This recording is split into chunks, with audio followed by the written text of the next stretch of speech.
Halo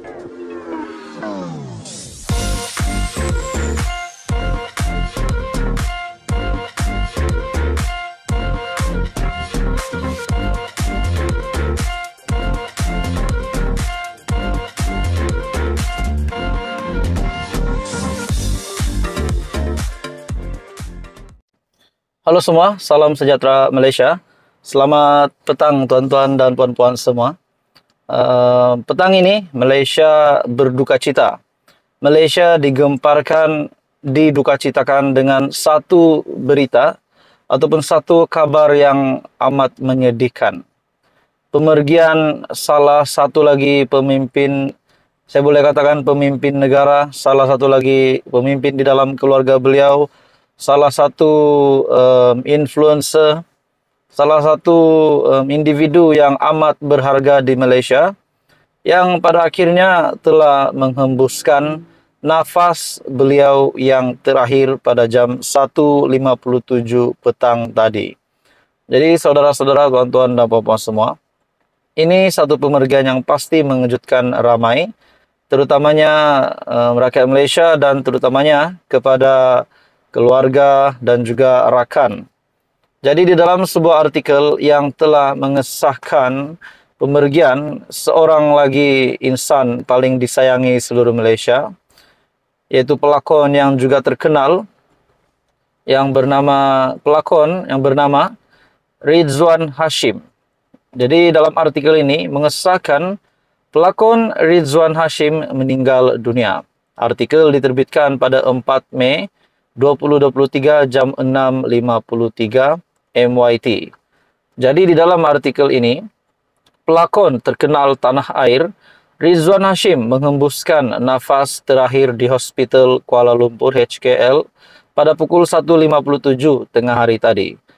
Sebelum ini juga Malaysia juga terima kabar paling duka cita di mana vokalis ataupun penyanyi ekspedisi Allahyarham Mael, yang lebih selesa dipanggil Mael, pun telah meninggalkan kita. Hari ini pula kita digemparkan lagi seorang lagi pelakon terkenal tanah air, Ridzuan Hashim, yang disahkan telah meninggal dunia. Dalam artikel ini, pelakon terkenal tanah air Ridzuan Hashim menghembuskan nafas terakhir di Hospital Kuala Lumpur ataupun HKL pada pukul 1.57 tengah hari tadi. Berita pemergian pelakon yang berusia 62 tahun itu disahkan oleh anak saudara Allahyarham Kamarul Izham Ahmad Badri kepada Astro Awani sebentar tadi. Bapa saudara saya meninggal di Hospital Kuala Lumpur sekitar sejam lalu. Buat masa ini, jenazah masih berada di hospital dan keluarga sedang menguruskan hal pengebumian, kata Kamarul Izham ketika dihubungi. Sementara itu, pelakon Didi Alias, yang juga bekas istri Allahyarham Ridzuan, turut berkongsi berita sedih itu di akun Instagram pribadinya.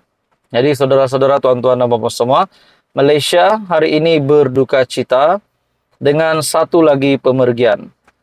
Sebelum ini juga kita telah didukacitakan dengan kabar pemergian Mael ekspedisi. Hari ini pula seorang lagi pelakon terkenal tanah air yang juga saya kira Allahyarham Ridzuan Hashim juga ada menjadi salah satu pelakon ikon yang menjadi membuatkan sebuah tayangan di Malaysia ataupun sebuah filem yang amat gempak di Malaysia, yaitu KL Gangster kalau tidak silap.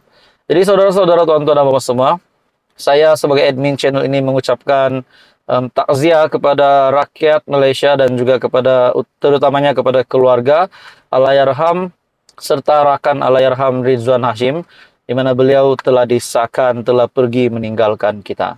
Jadi saudara-saudara, tuan-tuan dan puan semua, teruskan bersama di dalam channel ini untuk info yang lanjut. Jangan lupa tekan butang like, share, dan subscribe. Halo semua, salam sejahtera Malaysia. Selamat datang ke channel Fels Lifestyle.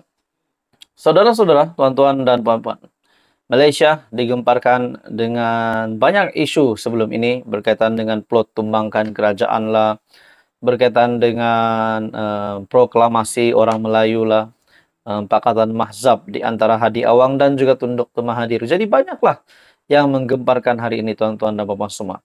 Tapi tidak lupa juga di mana seorang lagi bos besar ataupun antara pemimpin yang berpengaruh dari Perikatan Nasional dari PAS, yaitu sebagai pengurusi Perikatan Nasional Kedah, yaitu Menteri Besar Kedah juga, Muhammad Sanusi.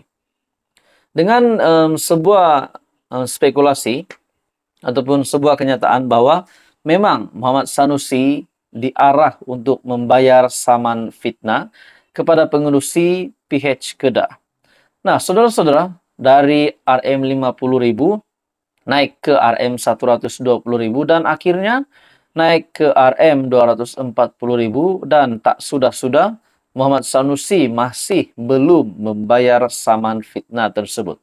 Nah, persoalan yang bermain di pikiran saya, adakah Sanusi tidak mampu untuk membayar saman fitnah ini? Itu menjadi persoalan. Adakah beliau tidak mampu untuk membayar saman fitnah ini kepada Mahfuz? Nah, persoalannya, kalau benar beliau tidak mampu, adakah pula Muhammad Sanusi ini sudah muflis? Nah, kalau Muhammad Sanusi muflis, otomatis beliau akan melepaskan jawatannya sebagai Menteri Besar Kedah dan juga jawatan tertinggi dan juga semua jawatan yang beliau pegang sekarang. Adakah dengan ini Muhammad Sanusi akan meletakkan jawatan ataupun akan diarah untuk letak jawatan? Ini berkaitan dengan saman fitnah. Sanusi minta Mahfuz pula merujuk peguam. Pengurusi PH Kedah Datuk Mahfuz Omar diminta merujuk kepada peguam untuk proses pembayaran kes saman fitnah, bukannya meminta secara terus menerusi rakaman video yang dimuat naik di laman sosial. Menteri Besar Kedah Datuk Seri Muhammad Sanusi menyifatkan tindakan Mahfuz itu sebagai mencari publicity murahan. Berikutan sejak awal, kes berkenaan diuruskan oleh kedua-dua peguam yang dilantik. Menurutnya, semua urusan berkaitan, termasuk pembayaran terhadap tuntutan Mahfuz sebanyak RM120.000, akan diuruskan oleh peguam. Semua urusan berkenaan dengan saman, afidavit ataupun pembelaan, semua peguam uruskan, bukan saya berurusan secara terus dengan dia. Daripada awal lagi proses ini diurus antara peguam saya dan peguam Mahfuz. Daripada bicara kes sampai selesai, jadi tak betul lah kalau tentang bayaran Mahfuz coba bertindak sendiri menurut Sanusi pada Sinar Harian. Nah, jadi ini menjadi persoalan, adakah benar-benar apa yang dinyatakan oleh Sanusi ini ataupun spekulasi yang dibuat oleh orang ramai? Adakah benar memang Sanusi tidak dapat membayar saman fitnah RM240.000 itu? Jadi dalam artikel ini, Muhammad Sanusi yang juga pengurusi PN Kedah turut menasihatkan Mahfuz agar bersabar kerana proses membabitkan guaman kebiasaannya mengambil masa yang lama. Nasihat saya, sabarlah dan rujuk kepada peguam. Muhammad Sanusi turut menempelak tindakan Mahfuz meminta bayaran 120.000 menerusi rakaman video yang dimuat naik di dalam laman Twitter.